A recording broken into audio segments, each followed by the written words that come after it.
Sesaat lagi, Anda akan mengikuti majelis ilmu dipersembahkan oleh Las Taman Zakat.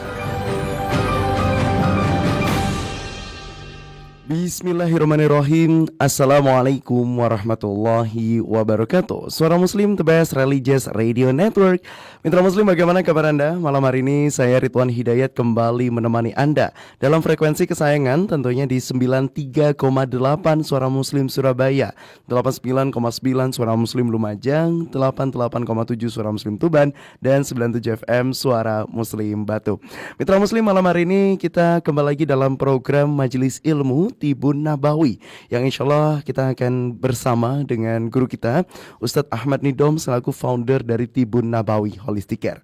Mitra Muslim, senang sekali kami dapat kembali menemani Anda dalam program yang dinanti-nanti. Meski pada hari ini adalah jadwal terbaru ya Mitra Muslim ya. Program Majelis Ilmu Tibun Nabawi biasanya diselenggarakan hari Kamis. Nah hari ini Mitra Muslim mulai 1 Muharram 1448 Hijriah, insya Allah akan kita laksanakan di hari Senin, tiap tanda waktu 7 hingga 8 malam. Tentunya Majelis Ilmu malam hari ini didukung oleh Las Taman Zakat. Mitra Muslim, meski terlihat ringan, sembelit atau sulit buang air besar dapat mengganggu aktivitas, menurunkan kenyamanan, bahkan menjadi tanda adanya gangguan kesehatan tertentu jika dibiarkan berlarut-larut. Lalu, bagaimana pandangan Tibun Nabawi dalam memahami dan mengatasi sembelit? Apa saja sih penyebabnya dan bagaimana langkah pencegahan yang dapat kita lakukan secara alami? Nah, Mitra Muslim, alhamdulillah malam hari ini guru kita ya, Ustadz Ahmad Nidom selaku founder dari Tibun Nabawi Holistic Care telah hadir di studio Suara Muslim. Mari kita sapa beliau. Assalamualaikum Ustadz. Waalaikumsalam warahmatullahi wabarakatuh. Masya Allah. Bagaimana kabarnya Ustadz malam hari ini? Alhamdulillah. Masya Allah. Luar biasa, sehat selalu Ustadz ya. Alhamdulillah. Ini menjadi simbol dan gambaran ya Ustadz ya. Kalau mengamalkan dari Tibun Nabawi insya Allah selalu sehat gitu Ustadz. Insya Allah. Baik, Masya Allah. Ini setelah beberapa waktu Majelis Ilmu Tibun Nabawi bersama Dani Rohmati, rekan Dani Rohmati, malam hari ini bersama saya nih Ustadz ya. Dan insya Allah nanti kita bisa membahas lebih dalam. Dan malam hari ini kita juga live di YouTube Suara Muslim TV. Baik Ustadz, berbicara tentang sembelit ini kan seringkali dianggap sepele ya Ustadz ya. Karena ya mungkin bukan masalah berat gitu, bukan penyakit yang berat. Tapi bagaimana sebenarnya cara menanggapinya atau mengatasi sembelit ini dalam pandangan Tibun Nabawi? Silakan Ustaz.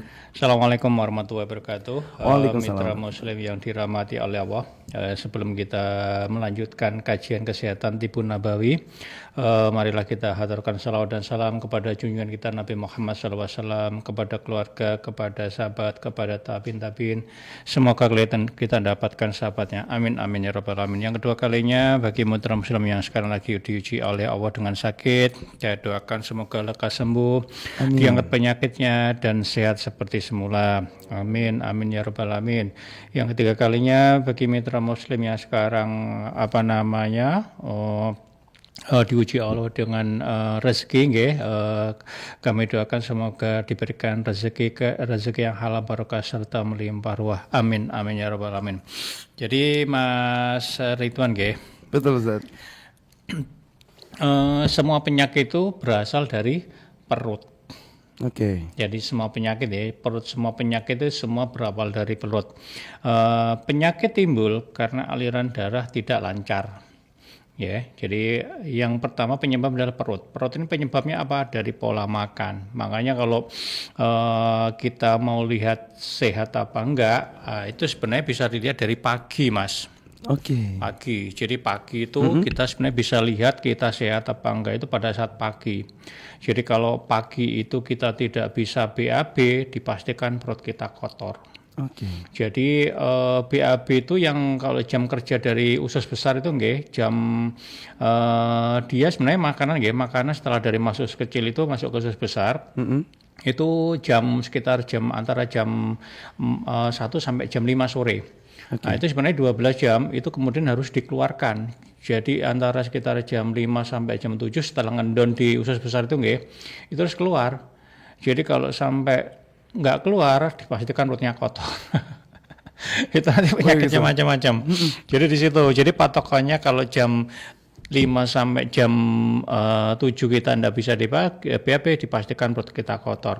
Penyebabnya apa? Penyebabnya banyak, guys. Salah satunya adalah karena tidak adanya pelumas.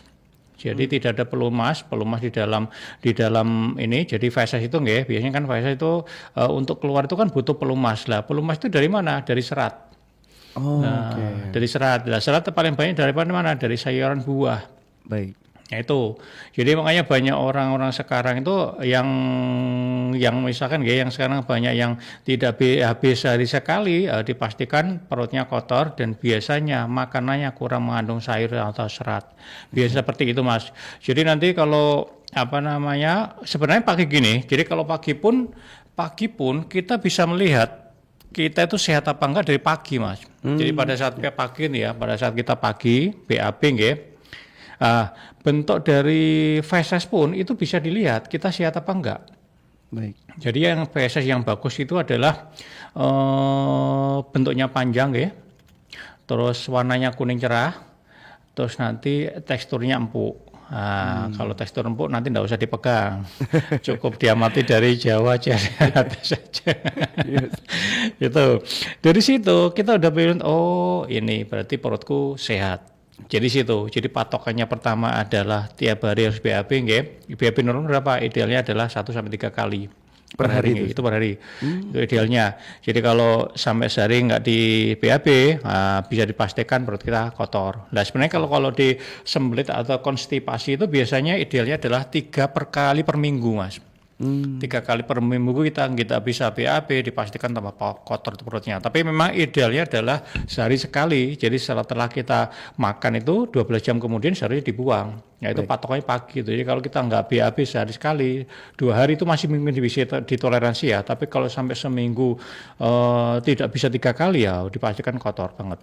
Baik. Nah, dari perut dari feses itu pun kita bisa melihat juga kalau bentuknya fesesnya itu meringkil, itu kurang serat, Mas. Seperti kerikil gitu ya. Itu kurang serat. Nanti efeknya apa sembelit? Kalau bahasa Jawa itu gegelen ya. Itu nanti gegelen kalau dibiarkan nanti penyakitnya apa? Ambeien. Oke. Ambeien dibiarkan terus-menerus dengan perilaku pola makan yang tidak sehat, istirahatnya kurang, terus makanannya mengandung karsinogen, makanan yang ultra proses, itu sekarang bisa menyebabkan penyakit kanker usus kolorektal. Nah, itu sekarang menjadi peringkat keempat di Indonesia. Wow. Dan itu yang paling paling parah itu adalah sekarang ada anak-anak, terutama anak-anak muda. Anak muda sekarang itu tidak mau sayuran, tidak mau buah-buahan, maunya semua serba instan.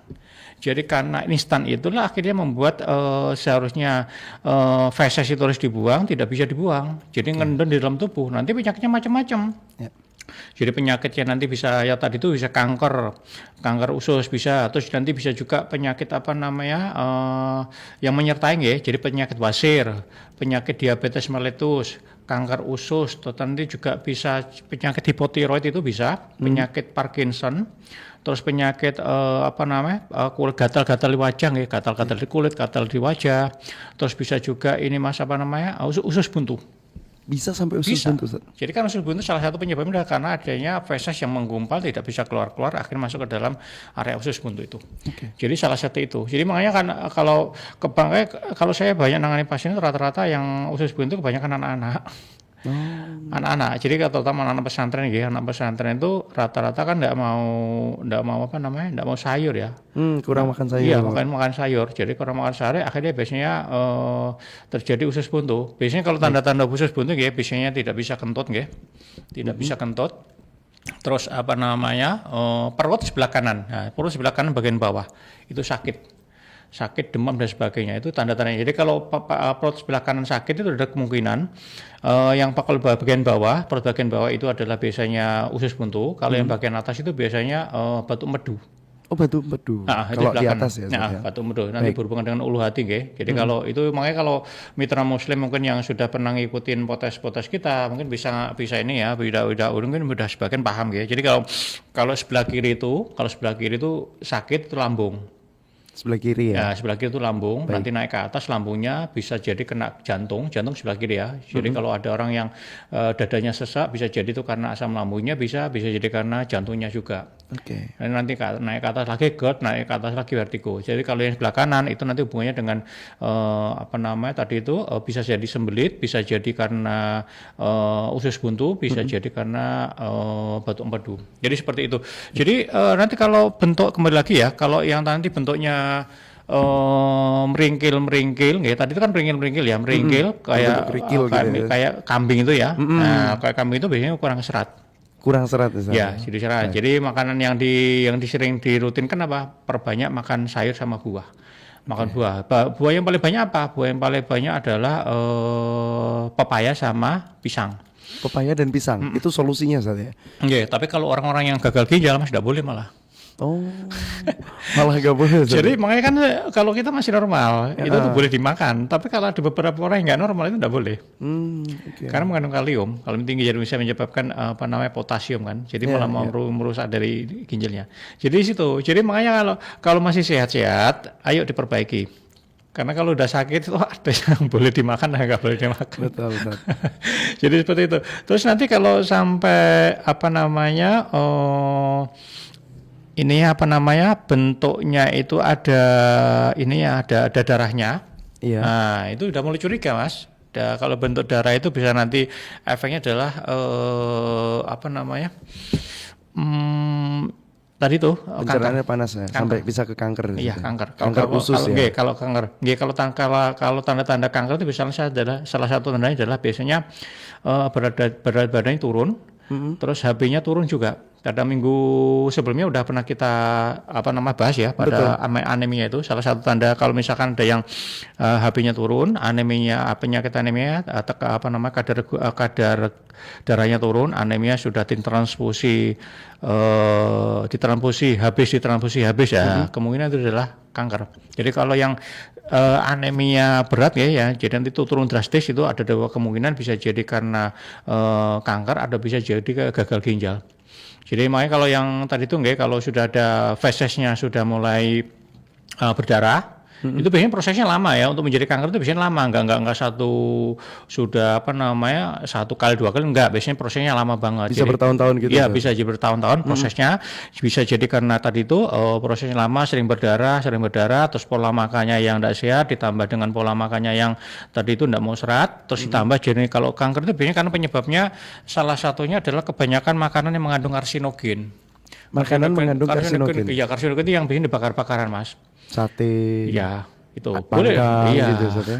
Terus makanan-makanan yang ultra proses. Ultra proses itu seperti sosis, chicken nugget dan sebagainya. Olahan-olahan itu, ya. Jadi makanan yang seperti ayam potong itu juga bisa salah satu menyebabkan terjadi kanker.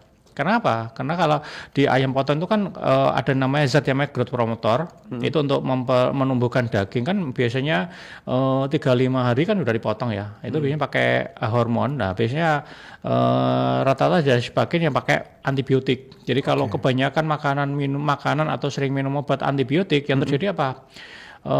Bakteri dalam tubuh kita mati. Jadi kalau bakteri kita mati, yang terjadi adalah antibodi kita nggak ada. Jadi penyakit mudah masuk. Jadi situ. Jadi kalau udah berkanker seperti itu.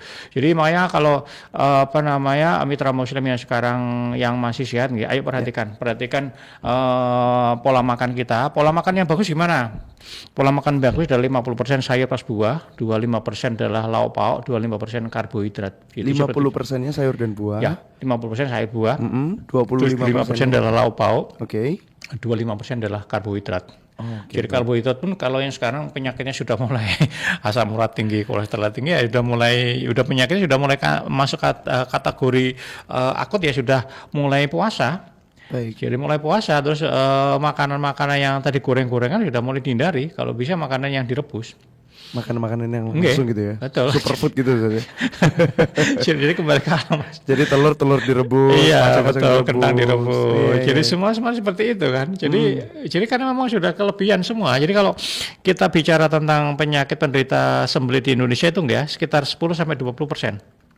10-20% dari penderita sembelit. Jadi kalau penduduk Indonesia anggap aja 250 juta nggak ya, sekitar 10%-nya aja udah 25 juta. Jadi kurang lebih sekitar kalau 20% sekitar 50 juta. Itu sembelit.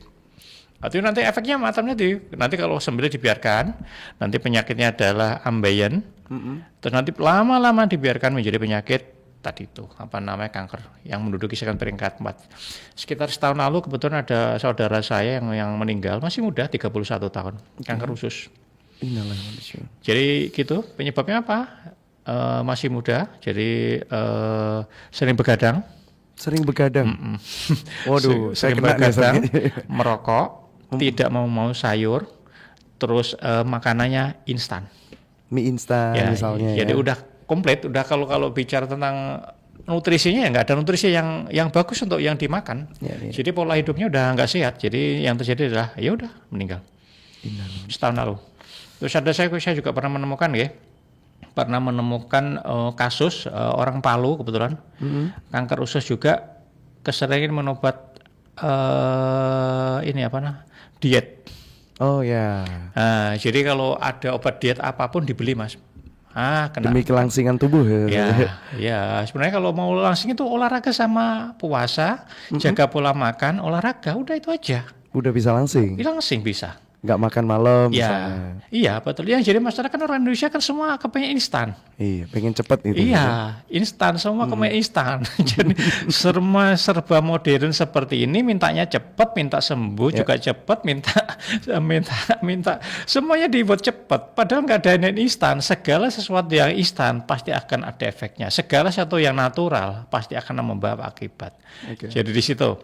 Itu dulu mungkin. Baik, Masya Allah, terima kasih banyak Ustadz. Dan untuk Anda mitra muslim ya yang malam hari ini ingin bergabung, kami persilakan. Malam hari ini kita live ya di YouTube Suara Muslim TV. Dan juga kita masih membahas tentang sembelit. Tadi menarik ya saat Ustadz menyampaikan bahwasanya 10-20% dari seluruh jutaan penduduk di Indonesia itu terkena sembelit, Ustadz. Dan tadi dampak dari sembelit itu bisa menuju ke ambeien dan juga menuju sampai di kanker usus. Nauzubillah min zalik ya mitra muslimnya, jangan sampai ya. Tapi sedikit Ustadz sebelum ke mitra muslim, saya belum ada gambaran bedanya ambeien sama sembelit itu apa Ustaz? Kalau sembelit itu kan nggak bisa BAB, kalau bahasa Jawa gegelan ya. Gegelan, betul. Tapi kalau yang ambeien itu anusnya itu meradang. Oh. Karena kan bahasa Jawa ngeden ya. Nah itu. Ngeden yang keseringan akhirnya terjadi pendarahan terjadi akhirnya pembuluh darah yang area anus itu bengkak. Jadi di situ itu bagian diambil di situ. Dan nanti kalau itu dilakukan terus-menerus, kan ada kerusakan organ ya. Kerusakan organ terjadi DNA, perubahan DNA, pola makan yang tidak sehat, terjadinya mutasi kankernya berubah di situ. Itu. Baik, Masya Allah. Jadi lebih jelas ya Ustadz ya, karena pasti ini jadi multi tafsir Ustadz ya. Ada sering bilang itu ambeien bukan sembelit gitu. Ada yang bilang ini sembelit itu bukan ambeien gitu. Baik, tampaknya sudah ada mitra muslim yang ingin bergabung nih Ustadz. Coba kita angkat terlebih dahulu. Assalamualaikum. Assalamualaikum. Ya, waalaikumsalam warahmatullahi wabarakatuh. Dengan Ibu siapa dari mana? Saya Wardah. Oh, Ibu Wardah dari Sidoarjo nggih, Bu nggih? Ya betul. Baik, Ibu. Mohon izin untuk volume radionya bisa dikecilkan terlebih dahulu. Mas Ridwan. Alhamdulillah, kabar baik, Ibu. Ustaz Nizam baik, Ustaz Nizam. Alhamdulillah, Ibu. Iya, Ustaz mau nanya kalau batuk empedu menurut Ustaz itu apa obat herbalnya Ustaz? Ya, tapi saya dulu itu kena batuk empedu ya Ustadz, ya dokternya Prof. Haryono Ahmad. Katanya gini, memang obatnya batuk empedu itu mahal Ustadz. Katanya gini, wes Bu, untalono empedune kambing 1 hari 2 kali atau empedune ayam kampung. Terus Ustadz tak minumi itu, akhirnya mengecil. Alhamdulillah Ustadz. Sampai sekarang alhamdulillah kecil. Katanya dokter kan maunya dioperasi ya, diambil. Terus itu obatnya orang nggak punya uang batuk empedu itu Ustadz. Tapi alhamdulillah baik. Apa betul sama Ustadz gitu. Terima kasih Ustadz Nizam. Assalamualaikum. Waalaikumsalam warahmatullahi wabarakatuh. Silakan Ustadz. Jadi tadi apa namanya?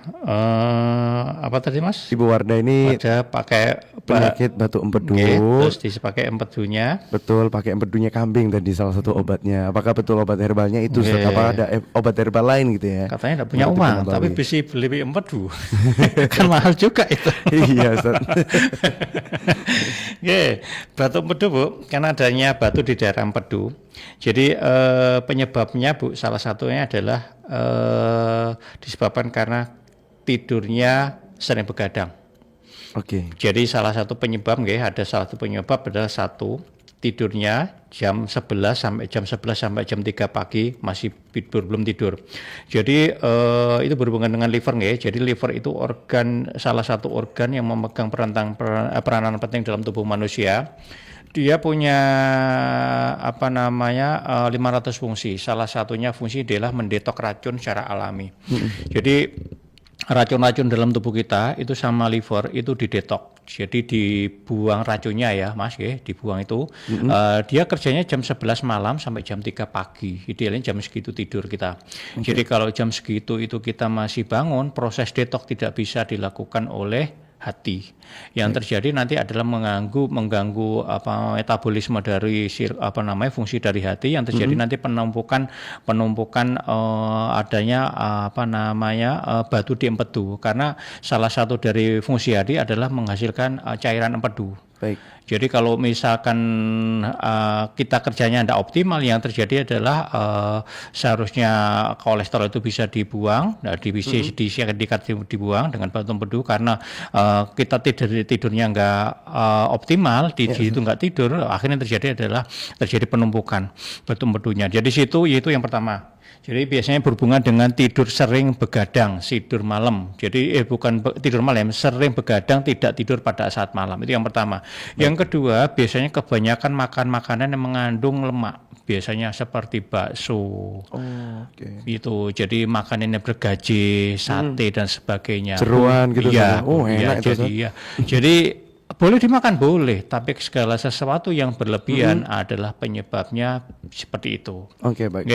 Terus kalau tadi Bu, kalau jenengan ada teknik yang tadi itu bisa pakai batuk empedunya kambing, dan alhamdulillah bisa sembuh, enggak apa-apa, dilanjutin aja. Itu kan banyak cara Jadi sebenarnya kalau untuk sembuh itu sebenarnya banyak cara. Jadi kalau di Rasulullah itu nanti berhubungan dengan daerah empedu dan sebagainya itu, kalau di Rasulullah itu biasanya ngambil 7 butir kurma azwa. 7 butir kurma azwa. Itu nanti dideplok dideplok sampai hancur dimakan. Oh, Masya Allah. Itu salah satu obat herbalnya batu empedu ya. Kalau batu empedu berhubungan dengan liver dengan liver. Terus bisa juga bisa pakai apel Ibu. Jadi nanti ambil buat jus apel jus apel yang warna hijau, nanti ambil, kalau anggap aja 1 liter air apel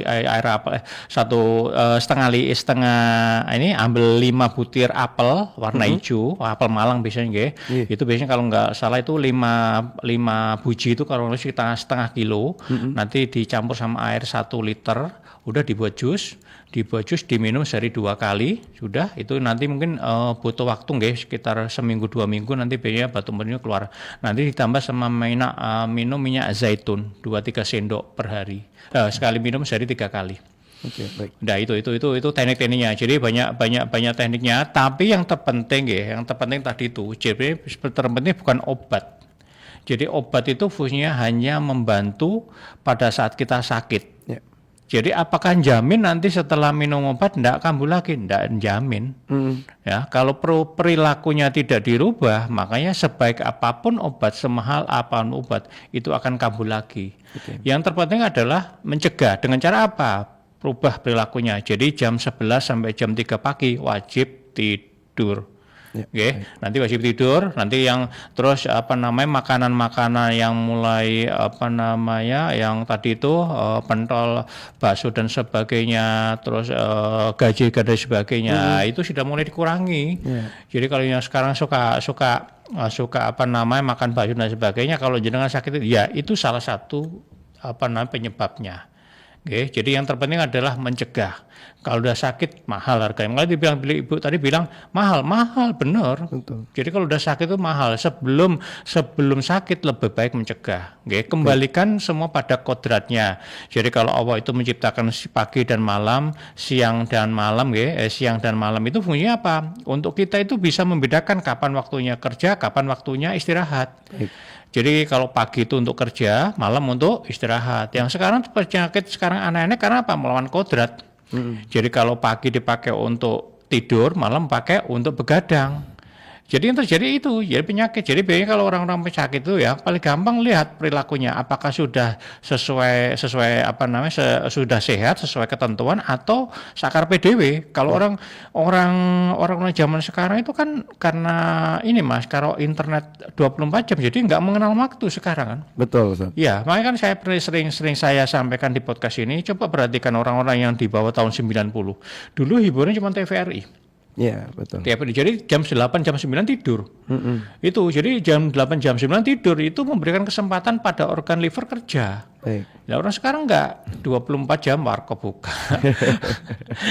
Makanan instan ya itu ya jadi penyakit. Jadi penyakit sekarang karena terjadinya perubahan perilaku, pola makannya berantakan, pola istirahatnya juga kurang, ditambah stres. Wah, gitu. Ini dari pikiran dan perut ya, Ustaz ya. Jadi yang kalau mau jenis sakit-sakit, ayo kembalikan tubuh kita sebagaimana mestinya. Jadi makanya sering saya sampaikan adalah tubuh kita itu butuh istirahat cukup. Baik. Jika kita abai atau mengabaikan tubuh kita, maka penyakit yang akan mengistirahatkan tubuh kita. Masya Allah, luar biasa ini ya. Oke. Kalau dari ketentuan dari American Heart Association, American AHA, Asosiasi Kesehatan Amerika Serikat, tidur yang normal setelah usia 20 itu antara 7 sampai 9 jam per hari. Penelitian di Indonesia itu 51% orang Indonesia tidurnya di bawah 5%, di bawah 6 jam. Penelitian lain 24% orang Indonesia tidur kurang dari 5 jam. Itulah jadi penyakit. Jadi kalau penyakit sekarang aneh-aneh, ya itu salah satu penyebab kurang tidur, makanan yang berantakan, tambah stres. Oke, itu dulu. Baik, terima kasih banyak Ustadz dan juga terima kasih Ibu Wardah sudah bertanya. Untuk berikutnya Mitra Muslim kita perlu jeda terlebih dahulu ya. Nanti kita bisa kembali lagi setelah jeda. Sudah banyak sekali yang mengantri ini Ustadz tampaknya untuk bertanya. Jadi untuk Anda Mitra Muslim jangan kemana-mana, kita akan kembali lagi dalam program Majelis Ilmu Tibun Nabawi yang didukung oleh Las Taman Zakat.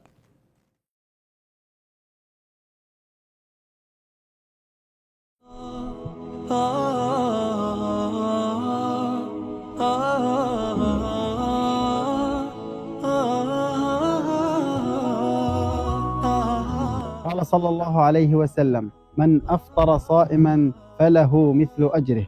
وها نحن في مؤسسة تمان زكاة نقومها على تنفيذ هذا المشروع المبارك العظيم في اليوم الأول من شهر رمضان المبارك بتوزيع الوجبات الساخنة على أهلنا النازحين المكلومين في مخيمات النزوح. فمن هنا حق لنا أن نقول لمؤسسة تمان زكاة تمان زكاة أطعمكم الله من ثمار الجنة كما أطعمتم أطفالنا وفقراءنا. بارك الله فيكم وجزاكم الله عنا كل خير.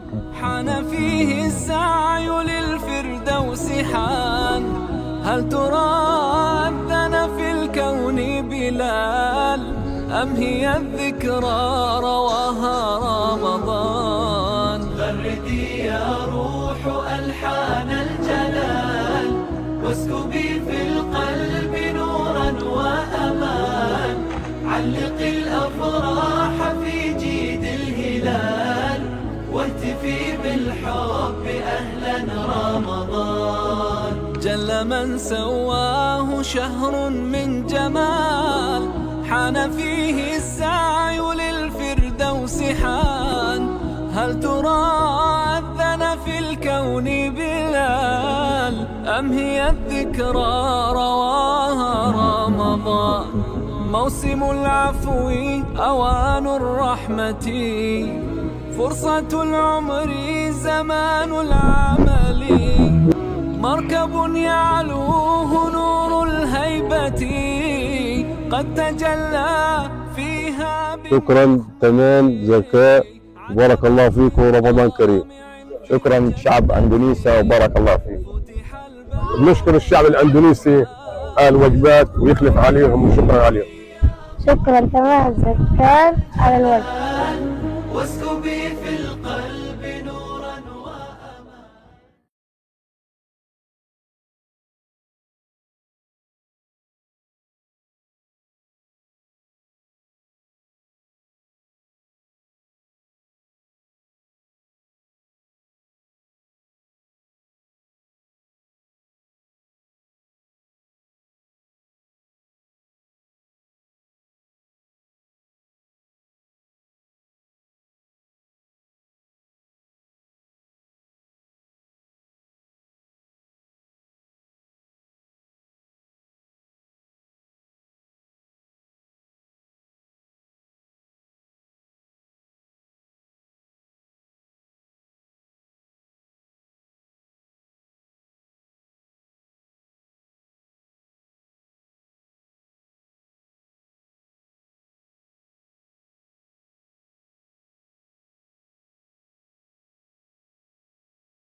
Anda sedang mengikuti Majelis Ilmu dipersembahkan oleh Las Taman Zakat.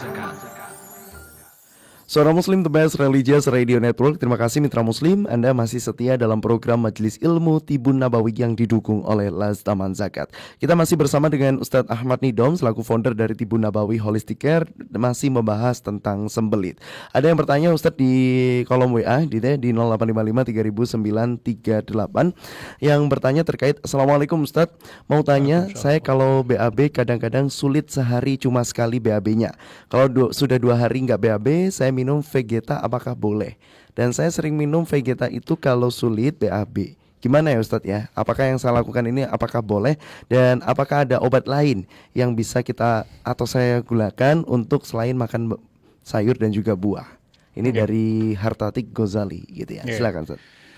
Bu Hartatik nggih. Jadi obat-obatan boleh dipakai, boleh namanya obat nggih. Jadi obat itu boleh dipakai pada saat dibutuhkan. Oke, baik. Tidak boleh dipakai untuk terus-menerus. Jadi karena kita kan juga nggak tahu komposisi dari obat-obatan tersebut isinya apa. Jadi fungsinya adalah sebagai cadangan untuk keadaan urgent ya, keadaan yang banget butuh banget boleh. Jadi obat-obatan. Tapi yang terpenting Bu pencegahan. Jadi kalau udah sulit BAB, coba pola makannya diatur nggih. Jadi perbanyak sayur buah. Tadi kan sudah saya ajari 50% sayur plus buah. Itu paling banyak, 25% lauk pauk, baru 25% karbohidrat. Jadi yang paling banyak mengandung serat itu apa? Adalah pisang sama pepaya paling banyak nggih. Itu sebenarnya kalau di tubuh kita Mas, itu yang sel tubuh kita nggih, sel-sel tubuh kita itu sebenarnya butuh ada yang namanya zat karotenoid. Zat karotenoid terdapat pada mana? Terdapat pada buah-buahan yang segar sama sayuran buah-buahan yang berwarna-warni sama sayuran segar. Itu yang dibutuhkan ya. Orang-orang sekarang kan kebanyakan kan perbanyak karbonnya, tapi saya tidak mau. Ya, makanya kan sering saya podcast yang sering saya sampaikan di sini kan, coba perhatikan orang-orang daerah pegunungan. Coba perhatikan gimana kulitnya. Orang-orang maaf suku Sunda, coba perhatikan. Rata-rata kenapa kulitnya glowing dan sebagainya? Karena kebanyakan makan sayur. Sayur buah itu yang berbanyak, itu yang benar sebenarnya. Nah, kalau kita yang di kota-kota yang terutama orang-orang ini ya kebanyakan adalah nasinya, tepungnya diperbanyak. Makanya kalau kita sebenarnya sehat ya udah perbanyak itu aja, nggak usah ke salon. Nggak usah ke salon. Nanti apa yang kita makan itu akan tercermin dari kulit kita. Makanya dari kebersihan perut itu akan terpancar dari wajah. Jadi kalau perutnya bersih, insya Allah wajahnya cerah, kulitnya glowing tanpa perlu harus datang ke salon. Itu jadi perbaiki pola makannya, terus nanti olahraga juga sudah sama istirahatnya juga. Jadi menentukan sehatnya juga salah satu adalah istirahat juga, istirahat cukup. Jadi kalau kita istirahatnya tidak cukup, yang terjadi adalah badan lemes, nanti gatal-gatal dan sebagainya. Jadi kalau tadi Bu Hartati itu tidak apa-apa Bu, dipakai. Itu hanya untuk jaga-jaga kalau bahasa Jawanya ya, jaga-jaga tidak apa-apa. Dipakai hanya sekali-kali atau sewaktu-waktu. Tapi yang terpenting adalah pencegahan Bu. Pencegahannya dengan cara apa? Tadi itu dengan perbanyak makanan sayuran sama buah.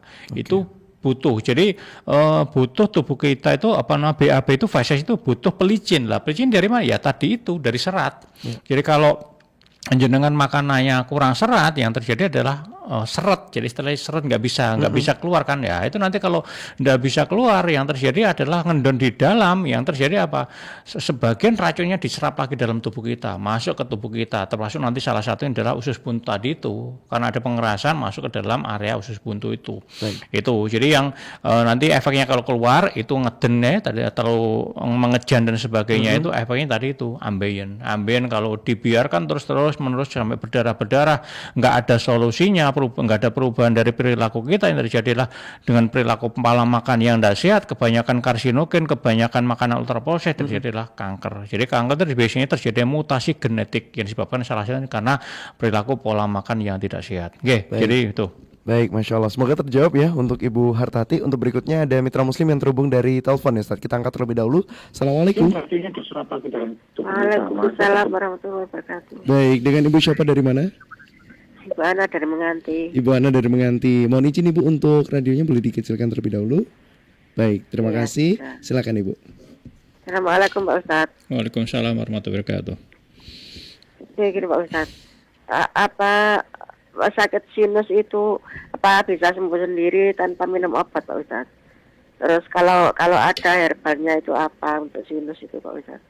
Kemudian yang kedua itu apakah sama sinus sama flu biasa Pak Ustadz? Sinusnya sudah parah atau masih ini Bu? 4 minggu. Sudah dinyatakan sinus atau masih pilek biasa? Katanya ini teman, katanya agak bau katanya Pak Ustadz. Agak bau. Mau kepengen cepat pengobatannya? Ya enggak kepengen cepat sih. Kalau tanpa obat bisa sembuh ya enggak pakai obat itu. Terus kalau kebanyakan antibiotik kan enggak bagus juga ya. Itu bisa sembuh sendiri tanpa obat atau herbalnya apa itu? Mohon penjelasan, terima kasih. Assalamualaikum. Waalaikumsalam warahmatullahi wabarakatuh. Sinus ada peradangan di daerah hidung, dahi sama pipi Mas. Nah itu udah kita pernah bahas minggu kemarin sama Mas Dani. Betul. Penyebabnya biasanya karena pilek tidak sembuh-sembuh, ada penyebabnya banyak Jadi penyebabnya itu ada peradangan, jadi hidung tersumbat, biasanya itu kalau sudah parah itu bisa ada obatnya ada. Tapi kalau jenuh udah parah banyak pengobatan, bisa dibekam wajah Kalau itu kan dari pengobatan ya bisa di bekam wajah, tapi kalau di bekam wajah itu nanti cari memang yang terapis yang memang berkompeten di bidangnya. Dan itu ada sekolahnya. Jadi tidak asal-asalan ya. Jadi karena bekam di punggung sama di wajah itu beda tekniknya. Jadi nanti kalau ada orang yang bisa bekam wajah, tanyain dulu sertifikatnya ada enggak, karena itu ada bersertifikat, okay? Itu bisa dibekam di area wajah. Terus yang kedua, kalau kepengen cepat bisa dipakai ini apa namanya terapi lintah. Terapi lintah. Iya. Berarti lintahnya ditempel di tubuh gitu. Di wajah. Oh, oke. Sekarang pertanyaan berani enggak itu aja. Sakit ya, Ustaz ya? Enggak juga sih. Enggak juga. Tapi kalau demi sehat ya semua kan bisa betul. dilakukan kan. Tapi kan kadang ada yang merasa ini ya terhadap bentuk lintah itu sendiri. Iya betul. Jadi makanya kan lintah itu banyak kegunaannya Mas. Jadi lintah itu banyak kegunaannya. Bisa dipakai tadi itu untuk yang sakit tiroid. Yang sakit tiroid itu bisa. Oke, sakit tiroid, terus lintah, terus sakit tadi itu sinus. Terus bisa juga untuk yang ini apa namanya diabetes gangren. Diabetes? Gangren yang borok itu, diabetes yang borok itu bisa dipakai pakai terapi lintah. Itu, cuman nanti kalau yang memang agak ekstrim, tapi makanya kan nanti kalau misalkan mau pakai terapi cari yang memang berkompeten dan bersertifikat nih, yang memang orang-orang kompeten di bidangnya. Jangan jadi asal-asal orang-orang yang belajar lewat YouTube dan sebagainya disuruh ini, nanti kalau ada malpraktek nanti ya disalahkan. Jadi cari yang berkompeten, tanyain juga sertifikatnya ada enggak. Itu. Terus nanti kalau yang tiroid itu lebih ekstrim Mas. Kalau tiroid itu nanti biasanya ya titiknya itu lintahnya ditaruh di lidah. Oh, wow. Jadi jadi lidah depan itu lintahnya ditaruh dua. Dua di lidah, dua di mata, sama benjolan. Itu kalau terapi lintahnya. Memang ekstrim, tapi memang harus orang berkompeten yang menanganinya. Tapi cepat sembuh biasanya. Jadi kalau obat-obatan herbalnya Bu, obat-obatan herbalnya itu adalah jahe, kunyit, daun sirsak, daun mint, eukaliptus, terus bawang putih, temulawak, daun pegagan, madu sama habatus sauda. Itu obat-obatannya. Nanti juga jenengan bisa pakai terapinya ini, pakai terapi pakai garam ion. Jadi garam yang sudah ditambah beberapa herbal ya. Kita sudah kebetulan kami mengajari membuat workshop Mas ya, membuat garam ion minggu kemarin sebenarnya. Minggu kemarin itu kami udah ngajari membuat garam ion. Nah, itu bagus untuk orang-orang yang sakit sinus. Jadi nanti garam ion itu nanti dimasukkan ke dalam baskom ya. Ya baskom yang mungkin baskom yang ukuran 5 liter. Nanti habis itu dikasih air panas 5 liter, dimasukkan garam ionnya, nanti habis itu dihirup.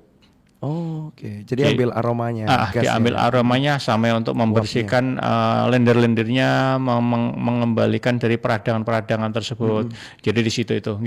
Itu beberapa tekniknya, Jadi kalau jenengan kepengen tadi itu monggo dicoba yang saya sarankan tadi itu.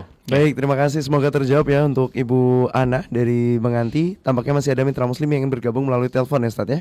Kita angkat terlebih dahulu. Assalamualaikum.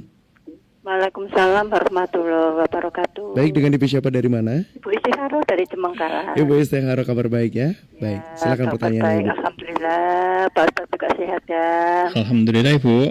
Ya, gini Pak Ustadz, apa boleh sayur itu cuma direbus tok, bukan di sayur sop, apa sayur asem, seumpama selada air, terus bayam, terus apa itu cuma direbus tok, terus pakai sambal, apa boleh? Terus buahnya itu buah pisang sama pepaya tidak ganti-ganti, ya pisang ya pepaya gitu aja, itu apa sudah cukup? Tolong dijelaskan. Wassalamualaikum warahmatullahi wabarakatuh. Waalaikumsalam warahmatullahi wabarakatuh. Masya Allah, ini berhubungan dengan materi tadi ya Ustaz ya, tentang sembelit ya. Bagaimana Ibu? Jawabannya boleh. Jadi ada yang memang dimasak, ada yang masih mentah Bu. Jadi tergantung dari ini ya, jadi tergantung dari penggunaannya aja. Jadi kalau memang sayuran ya harus dimasak Ibu. Baik, Ustaz. Tapi kalau buah-buahan ya ada yang mentah, ada yang masak. Jadi kalau pengobatan itu memang kalau di herbal untuk pengobatan itu sebaiknya masih mentah. Oh, sebaiknya malah yang harus mentah. Oh, oke, baik. Termasuk kalau ya pare itu pare itu kan untuk pare kan kalau yang di orang jual batagor itu kan ada pare Kalau untuk orang-orang yang sakit diabetes itu malah mentah dianjurkan. Oh, langsung dikonsumsi gitu. Betul. Baik. Itu. Jadi memang tergantung penggunaan nggih. Jadi biasanya kalau untuk sayur-sayuran Bu ya harus dimasak memang jadi kecuali menteri lelapan nggih. Betul. Belum lagi kontaminasi dari sayurnya itu ya Ustaz ya. Oke, Kan betul. sayur diambil kan pasti di tukang pasar dan sebagainya. Jadi Betul. lebih baik dimasak terlebih dahulu Oke, ya. betul. Kalau tidak dikasih bumbu tidak masalah. Nggak ada gitu ya, Ustaz masalah, ya. oke. Oke, baik, Masya Allah. Semoga terjawab ya Ibu Istikharah ya. Dan tadi pertanyaan keduanya, apakah boleh setiap hari konsumsi pisang dan pepaya Ustaz? Untuk Boleh, nggak mengatasi ada masalah. sembelit? Tidak ada masalah ya? Nggak ada masalah. Tidak ada efek samping apapun Nggak ya? ada. Baik, Masya Allah. Semoga terjawab ya untuk Ibu Istikharah dari Cemangkalang. Ada juga mitra muslim dari WA nih Ustadz ya, melalui tekstual gitu ya, Ibu Rofifah gitu ya. Assalamualaikum warahmatullahi wabarakatuh Ustadz. Waalaikumsalam warahmatullahi wabarakatuh. Mau tanya nggih, kalau saya pas puasa saja itu sering BAB-nya tuh meringkil-meringkil Ustadz. Itu gimana nggih, suwun? Oke. Tadi kalau memang benar Bu, kalau puasa memang rata-rata gitu. Tapi makanya kan tadi udah tahu ilmunya. Jadi kalau biasanya meringil-meringil itu karena biasanya kurang serat. Nah, serat dapat dari mana? Dari sayuran buah. Jadi kalau jenengan sudah waktu BAB itu meringil-meringil, berarti kan sudah tahu ilmunya kan? Ya berarti makananku kurang serat. Jadi waktu jenengan waktu buka puasa atau sayur, jenengan harus perbanyak sayuran sama buah. Baik. Dah itu aja. Baik, baik, semoga terjawab ya untuk Ibu Rofifah. Untuk berikutnya ada yang telepon juga nih Ustadz dari 0315624555. Kita angkat terlebih dahulu. Assalamualaikum. Waalaikumsalam warahmatullahi wabarakatuh, Mas Ridwan. Ini jelas Ibu Yati kalau yang ini. Sehat Ibu ya? Nggih. Baik, silakan, Ibu. Alhamdulillah sehat, Mas Ridwan juga sehat nggih. Alhamdulillah, silakan Ibu. Assalamualaikum Pak Ustadz. Waalaikumsalam warahmatullahi wabarakatuh. Ini Pak Ustadz, saya ini punya keponakan punya sakit ambeien Pak Ustadz. Kata dokter sudah stadium 4. Katanya disuruh operasi, tapi keponakan saya ini nggak mau Pak Ustadz. Apakah bisa sembuh? Apa itu kayak di celana dalamnya itu kadang itu ada darahnya Pak Ustadz. Nggak terasa katanya kalau. Itu apa sudah parah itu Pak Ustadz? Apa ada, kalau nggak dioperasi apa bisa sembuh dengan obat herbal apa Pak Ustadz? Mohon pencerahan Pak Ustadz nggih, Pak Ustadz dan Mas Ridwan mudah-mudahan sehat selalu nggih. Amin, amin. Ilmunya mudah-mudahan manfaat. Amin. Makasih. Assalamualaikum warahmatullahi wabarakatuh. Waalaikumsalam warahmatullahi wabarakatuh. Oke. Yang berbicara tentang ambeien Ustadz. Ambeien ini kalau saya harus tahu dulu Bu, stadium 4-nya seberapa parahnya nggih. Jadi ini apakah ada kankernya juga? Karena kalau ada, tadi Ibu kan udah bilang katanya dokter kan stadium 4. Ya, sekarang kalau ada rekam medisnya tolong sharekan ke kami dulu, kami pelajari dulu. Jadi apakah ada penyakit penyerta lainnya gitu kan. Jadi nanti kalau dari datanya sudah ada, nanti kami baru bisa ngambil kesimpulan nanti tindakannya apa, pengobatannya apa gitu, oke. Jadi kalau udah datanya bagus sudah, jadi kasihkan ke kami pelajari dulu seberapa parahnya, apakah ada penyakit penyerta lainnya. Jadi karena nggak bisa, biasanya kalau penyakit itu Mas biasanya itu nggak berdiri sendiri. Ada penyerta yang lain. Ada ya? penyertanya. Oke. Jadi kalau kami biasanya pakai teorinya Wuxing, teori 5 unsur. Jadi penyakit itu biasanya ada sebab akibat. Jadi tidak berdiri sini. Jadi misalkan ambeien, apakah ada hubungannya dengan dengan ususnya, apakah dengan livernya juga, pola tidurnya gimana dan sebagainya. Jadi banyak faktor. Makanya kalau masih ini apalagi bisa muda. Kalau yang tadi itu yang saudara saya yang tadi saudara yang meninggal tadi juga dioperasi Mas. Oke. 10 hari setelah dioperasi meninggal. Ya.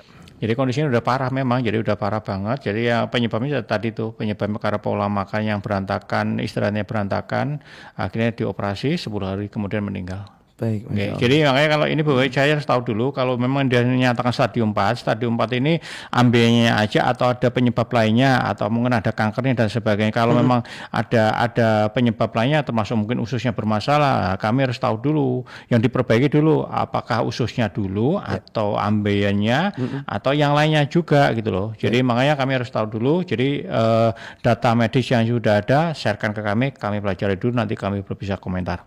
Baik, terima kasih untuk Ibu Yati atas pertanyaannya. Dan untuk mitra muslim mohon maaf ya, kita harus jeda terlebih dahulu.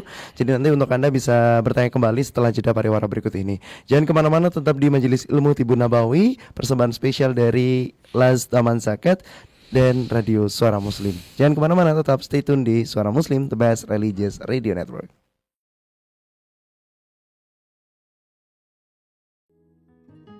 جوع يزداد يوما بعد يوم، وألم وحصار ودمار. لك البشرى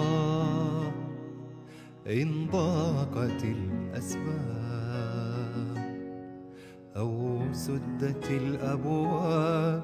لك البشرى ما زال هذا الخير يفرج هم من ضاقوا، والناس ما زالت لعون الناس تشتاق. آفاق هذا العطاء سعادة لقلوبنا ورضا، رسم ابتسامته على وجه الحياة ومضى. قلب الذي أعطى بحب عطائه نبضا نبضا.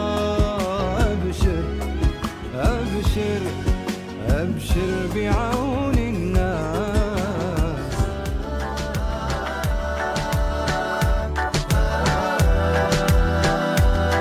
نحن الحياة كغيمة وسط السماء، تسقي الجميع بمائها لما هما، تعطي الذي في دربها في رحمة غيثا كريما طيبا يروي الظما. غيثا كريما طيبا يروي الظما. نحن الحياة كغيمة وسط السماء، تسقي الجميع بمائها لما هما، تعطي الذي في دربها في رحمة غيثا كريما طيبا يروي الظما.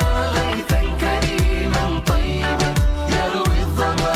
نحن الحياة ونورنا عم الفضاء، لجميع من في ظلمة الدنيا مضى. جاب الحياة مفتشا عن نفسه، فرأى بريق البذل منها أو مضى. وانهض وآثر لا تكن متجهما، طوبى لمن للعالمين تبسما. فعظيمة أخلاق من نشكر مؤسسة تمان زكاة على هذا الطعام. نشكر تمان زكاة على هذا المشروع الخير.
oleh Les Taman Zakat.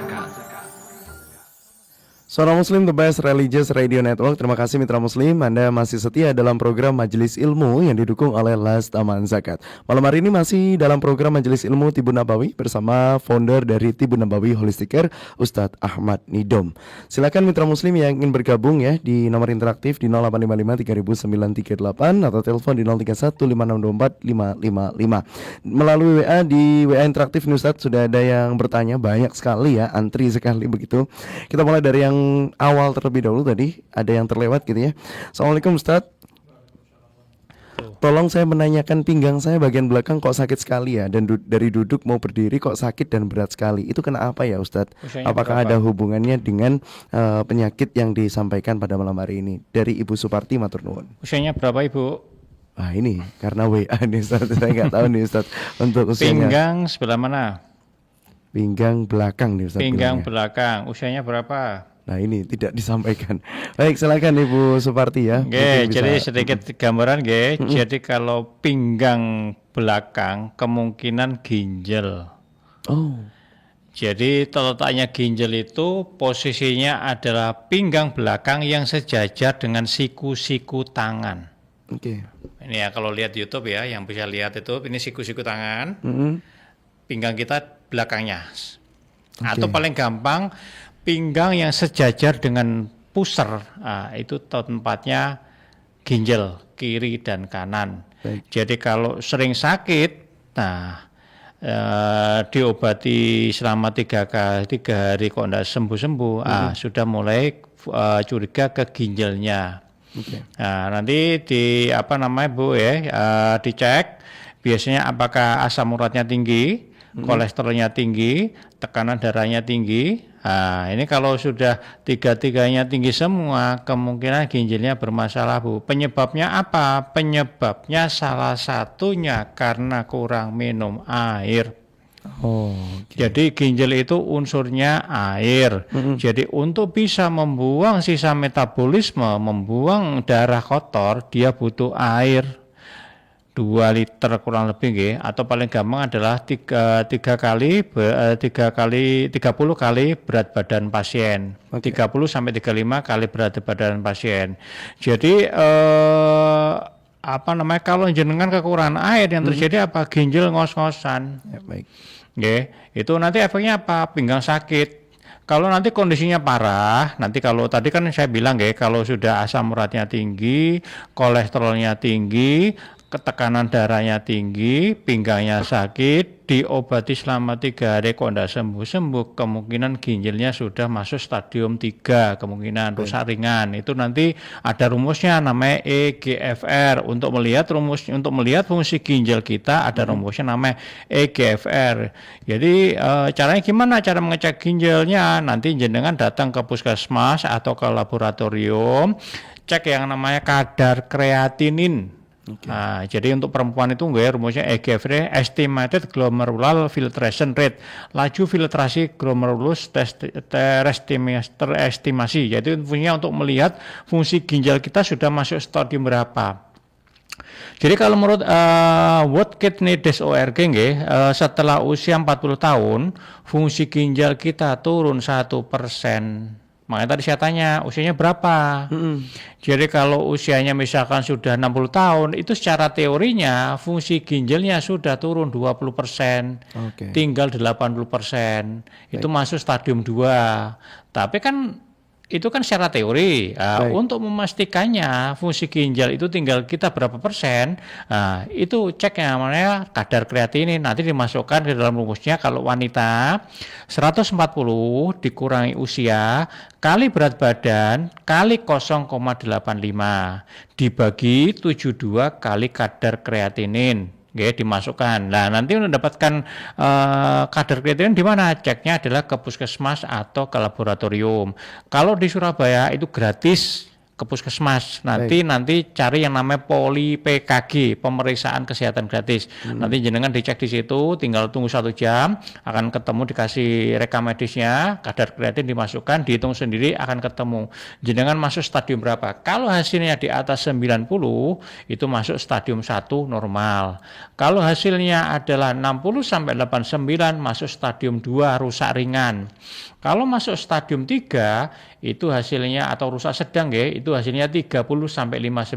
Makanya biasanya orang-orang yang asam uratnya tinggi, kolesterolnya tinggi, tekanan darah tinggi itu diobati nggak sembuh, biasanya sudah masuk stadium 3 rusak sedang. Itu hasilnya 30 sampai 59. Kalau masuk stadium 4 rusak berat itu hasilnya ada 15 sampai 29. Kalau gagal ginjal itu masuk stadium 5 di bawah 15. Ya nanti kalau sudah masuk stadium pada 5 itu nanti tanda-tandanya lebih banyak lagi, Mas. Sering kencing malam, kencingnya berbusa, terus nanti sering gatal-gatal, kakinya sering kram malam, terus nanti dadanya sesak, perutnya mual, nafsu makan menurun, badannya kurus, HB-nya turun, nanti paling parah kakinya bengkak, tangannya bengkak, wajahnya bengkak. Itu biasanya sudah masuk stadium 4, stadium 5. Oke. Tuh, jadi makanya Ibu tuh cek dulu usianya berapa. Ini dibalas Ustadz, usianya 64. Oh iya, berarti stereo ini 24%. Tapi untuk memastikannya fungsinya tinggal berapa persen, jenengan cek kadar kreatin. Nanti udah masuk stadium berapa, nanti baru pengobatannya apa. Ya, ada Bu, obatnya ada. Nanti jenengan bisa tak tunggu dulu, nggih. Saya tunggu dulu kadar kreatinnya dulu, baru bisa ngomong. Tapi yang jelas kalau pinggang belakang biasanya ginjalnya sudah ngos-ngosan karena faktor usia. Kalau dari World Kidney DOLG Bu, setelah usia 60 fungsi ginjalnya biasanya turun 30%. Itu secara teori nggih, secara teori. Tapi nanti jenengan cek lagi kadar kreatinnya berapa, nanti akan ketemu. Baik, Masya Allah. Terima kasih ya untuk Ustadz sudah menjelaskan, dan juga terima kasih untuk Ibu Suparti sudah bertanya. Ini masih banyak sekali Ustadz yang bertanya, tapi memang malam hari ini kita keterbatasan waktu ya Ustadz ya. Tapi tidak masalah, kita kasih kesempatan dulu untuk mitra muslim yang sudah telepon nih dari tadi Ustadz ya. Assalamualaikum. Oh, inggih matur nuwun Mas Ridwan. Nggih, dengan Ibu siapa dari mana? Lali meneh. Oh, Ibu Majid nggih. Iya, baik. Dengan Pak Dokter. Gini Pak Dokter nggih. Kalau BAB sukar itu nek cara desa niku nedha ubi rambat mentah. Bulat itu loh Pak Dokter. Itu dimakan mentah.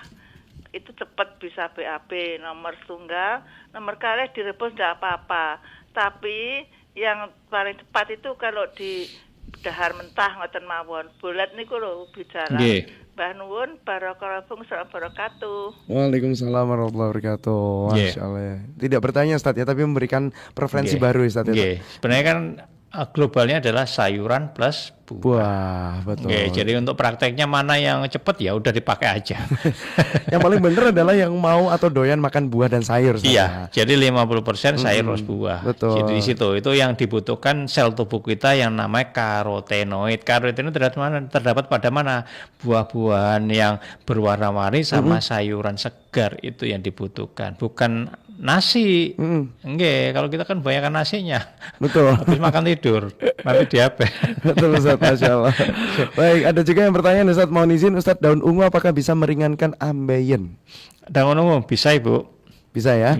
Baik, semoga terjawab Ibu. Untuk berikutnya, ini banyak sekali ya, saya coba cicil sedikit-sedikit Ustadz ya, dengan keterbatasan waktu. Assalamualaikum warahmatullahi wabarakatuh. Saya Pak Suroso, usia 72 tahun, senang olahraga setiap minggu, tapi setiap minggu saya 4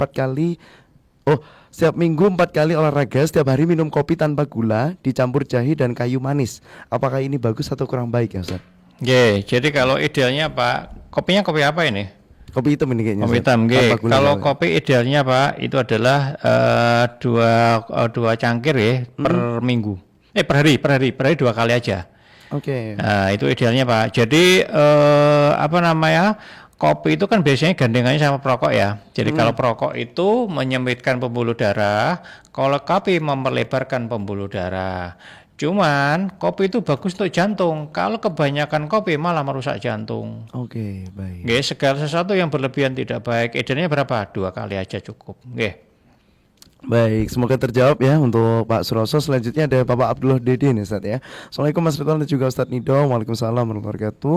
Mau nanya, saya setiap bangun tidur itu tangan terasa kebas, tapi kalau sudah 5 terus kena air biasa lagi. Maksudnya mungkin sudah sholat gitu ya. Asam uratnya 6,0, kolesterolnya 180, gejala apa nggih matur nuwun. Kadar gulanya berapa Pak? Kadar gulanya tidak disampaikan nih Ustaz. Asam uratnya 6, kolesterolnya 180.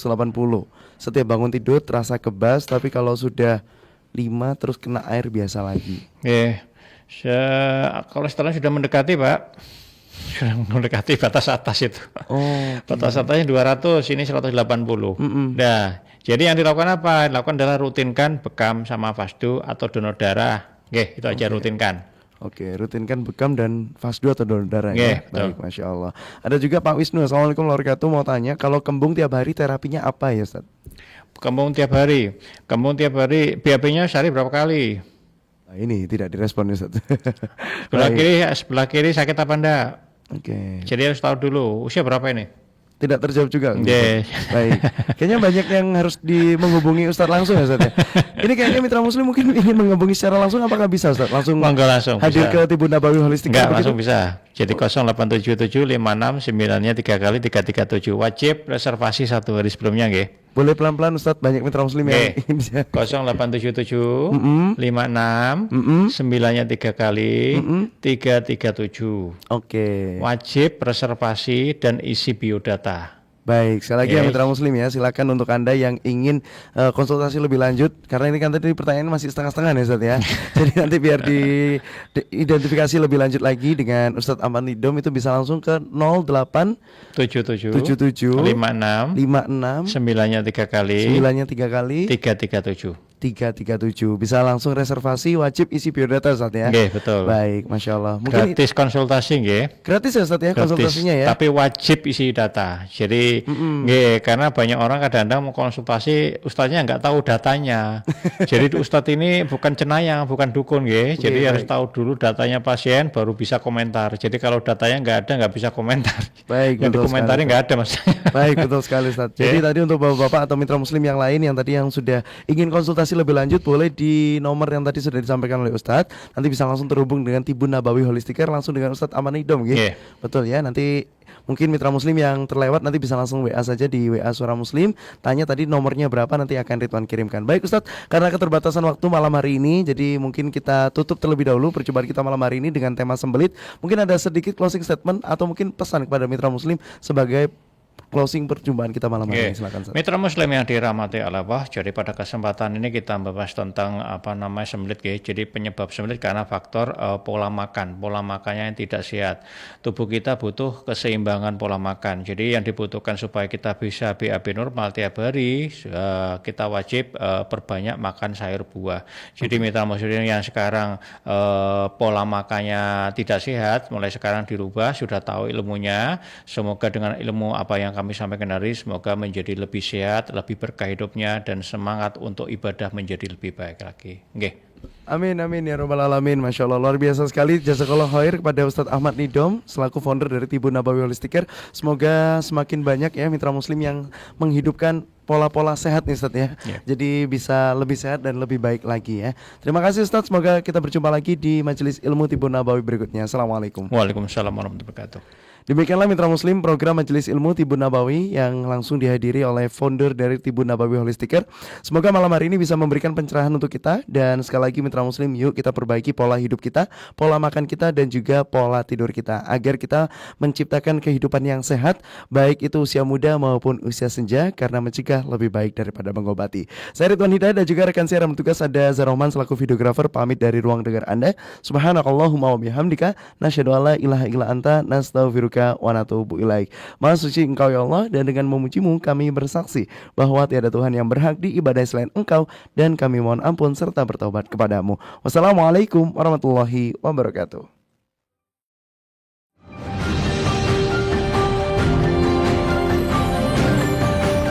Terima kasih Anda telah mengikuti Majelis Ilmu dipersembahkan oleh Las Taman Zakat.